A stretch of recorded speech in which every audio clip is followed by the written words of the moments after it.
If you just clicked on this video and your first thought is, why does that person look like this? Then you know what? You are not a real Council of Geeks fan.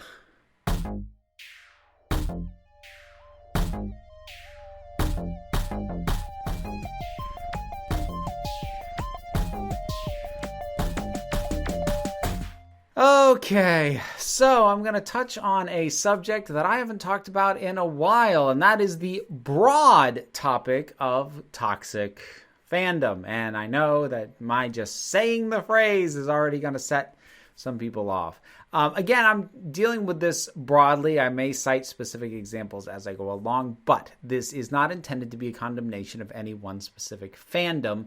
These are topics and issues that affect all areas of fandom, and not even just like geeky fandom. This stuff that I'm about to talk about today goes across the board. As I said, it's been a while since I've talked about toxic fandom. I have in the past talked about the ways in which fandoms can kind of go off the rails, or how there is now these days sort of the perceived idea that an opinion is tied to a greater agenda and isn't just an opinion anymore.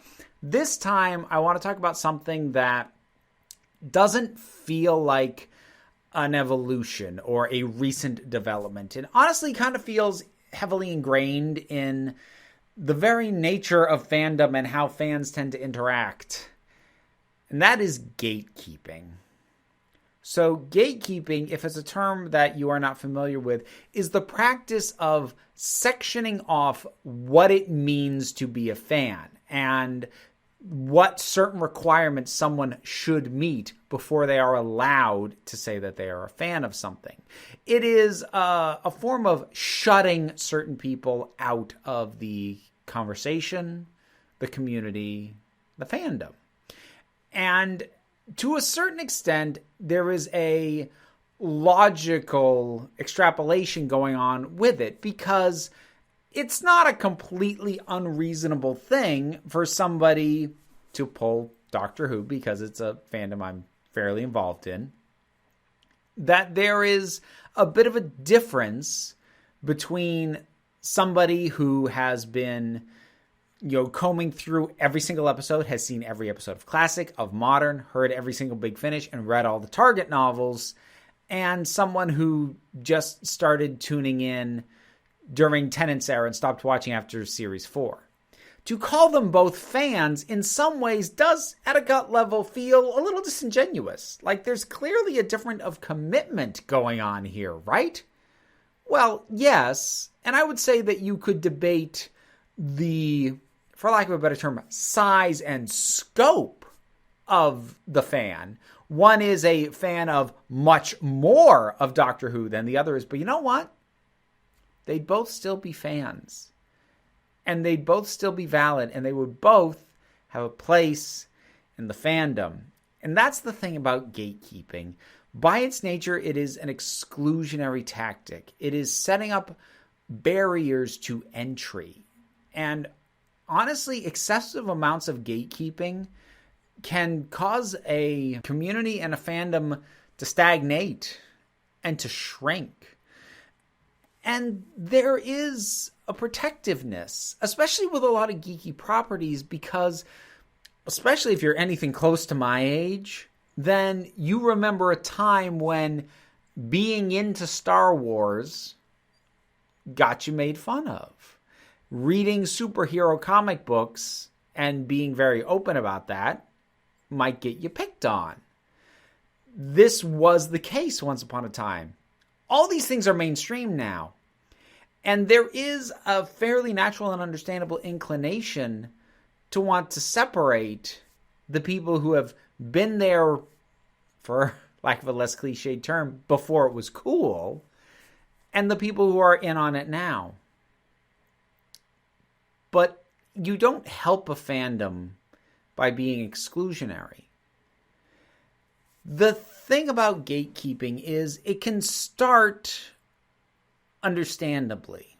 And it can even start from a positive place of being like, oh, you like this thing? Well, have you seen this yet? Have you read this yet? You haven't? Oh, you should. If you like this thing, if you are a fan of this, Here's other parts of it that you don't know about yet. You're going to have such a good time. And it's a depressingly short step to go from that to, what, you haven't seen this and you haven't read that? How can you even call yourself a fan? A big takeaway that I want people to realize is, even though I sort of made the comparison, people my age, having the whole "I liked it before it was cool" thing, fandom and gatekeeping is not new. It's been there since, certainly for as long as I have been aware that fandom was even a thing. I remember in grade school that there were some kids in my class and around my age and a little older who did like Star Wars. And I remember them making fun of some kids in the lower grade, like first and second grade, because those kids liked the Ewok cartoon. Because in the eyes of the more mature and more real fans, that was the stupid kiddie spinoff. No real fan would like that. They couldn't view it as a stepping stone for someone to get into the greater world of Star Wars. They just demeaned them for it. So this mentality of sectioning off and creating a hierarchy within the fandom, of saying that these kinds of fans are better than these kinds of fans, is as old as fandom. This has always been around. What gatekeeping becomes is, it becomes a somewhat harsher line, but it is a very natural outgrowth of fandom hierarchies, which honestly I would say shouldn't exist in the first place. You could certainly make a knowledge that someone is a more knowledgeable fan about something, but to say that someone is a better fan, a superior fan, because they know more of these things, because they have seen more things, because they have read more things, that doesn't make you better than somebody else. Not as a person or as a fan. It just means you have what you love and you've gotten into it deeper, and that's great. And somebody else is taking joy from it by doing something more like skimming the surface. But they're still taking joy. They still get to call themselves a fan. They have to be able to call themselves a fan. Because if they're not, you will never have new fans. And the thing is, sometimes I really get the impression that these gatekeeping, elitist people in the fandom community don't want new fans. Some of them, I think, will actually actively tell you that. They don't want new people. They don't want new voices. They don't want things to change. And they, I think, at some level, fear that if new people are here who aren't me, and if their hook into this thing is something other than what hooked me in, then maybe to appeal to them, the franchise will become something else. And that's the real insidious thing about fandom gatekeeping, is it becomes a way that if a franchise goes in a different direction than what you would like, or what it was when you fell in love with it, you start taking it out on other fans. We've watched over the past few years as fandom after fandom has cannibalized itself, as the old guard tears apart the newcomers. It's happened to Star Wars. It's happened to Doctor Who. There's been that kind of thing going on in Star Trek for a long dang time. That one certainly has been dealing with this sort of thing for a while.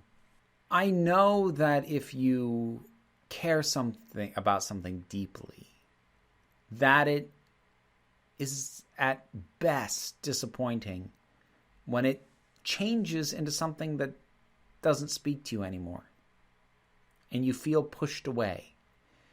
And I can even understand a certain amount of anger behind that. But to take that out and to blame it on other people who also like this, but just like it for their own reasons because, oh my God, heaven forbid, individual people have different takes on something and you can like different elements of something than someone else, and that's fine. That somehow it's their fault, basically just for existing. The very existence of fans who don't clear the gate can and has been twisted into some kind of threat to the franchise. Simply by them being there, they taint it. They're just trying to enjoy the thing that they love, that you love. No fandom, no franchise can survive without new blood. And there's some gatekeepers who will even acknowledge that and will say something along the lines of, well, it's not that we don't want new fans, we just want the right kind of fan. The kind that will not rock the boat, that will not come in with new perspectives, that won't come in to this Batman fandom saying, I like it when Robin was in short shorts and said catchphrases. They don't want that because to some fans, Batman is a dark and broody loner, and the very fact that he has a brightly colored sidekick in and of itself already irks them. And if somebody likes Batman for that element, well, then that's not a real fan. But real fan is always code for one thing and one thing only. It is code for fan that holds the same opinion that I do. Because as much as gatekeepers want you to believe that there is some sort of community consensus on what a real fan is, there's not. You might find clusters who will say, well, it's this, but you know what? They infight as well. Because some will say, well, you have to at least have seen all these things. And others will say, no, you have to do that. They can't even agree. But even if they could, even if there was some kind of community consensus for what qualifies as a real fan, it would still be wrong. If you like something, if you enjoy it, if it brings light into your life, whether it be for a lifetime or just for however long it takes you to take it in the one time, but it leaves behind pleasant memories, you are allowed to call yourself a fan of that if you wish. And anyone who tries to tell you that you're not a real fan, they apparently just want a locked-off community that will stagnate, stop growing, and eventually die. I wouldn't want that for a property that I love. Why do you? Gatekeeping, toxic fandom. I went a little bit unstructured on this one. These are sort of my broad philosophical and a bit of a vent on the topic because, like I said, it's not new, but it also is not going away anytime soon. So that's my thoughts on the record about that kind of fandom behavior. Just stop. So thank you very much for watching. I have a Patreon that keeps this entire operation up and running. This is, in fact, at this point, how I am making my living. Barely, but this is happening at this point. I'm also currently running a Kickstarter for a novel. There is a link to that down in the description. Plus social media, merch, all that stuff. And like, share, subscribe, leave your comments. Let me know what you think about what I've had to say. But you also don't have to. Because I don't get to dictate what it means to be a member of the council. Because you are the council. And I am just running the meetings. And until next time, this council is adjourned.